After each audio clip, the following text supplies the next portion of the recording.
আসসালামু আলাইকুম। আজকে খুবই সহজভাবে ফিরনি রান্না করব, রাঁধুনি ফিরনি মিক্স দিয়ে।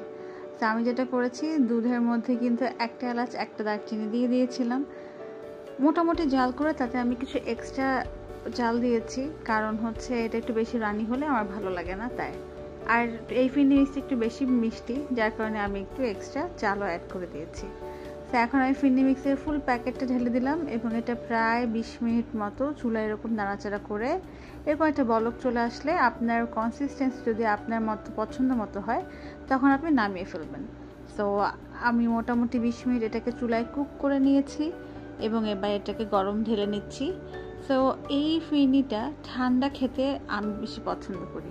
সো আমি যেটা করেছি, এটাকে প্লেটিং করে একটু বাদাম দিয়ে গার্নিশ করে নিচ্ছি। আমার একটু বাদাম বেশি পছন্দ, যে কোনো ডেজার্ট আইটেমে। তো বাদাম দিয়ে গার্নিশ করে এটাকে আমি ঠান্ডা হওয়ার জন্য রেখে দিয়েছি। ব্যাস, এই হয়ে গেল ইজি পিজি ফিরনি। এটা কিন্তু যে কোনো গেস্ট আসলে চটপট আপনারা বাসায় রেডি করে সার্ভ করতে পারবেন। Thanks for watching.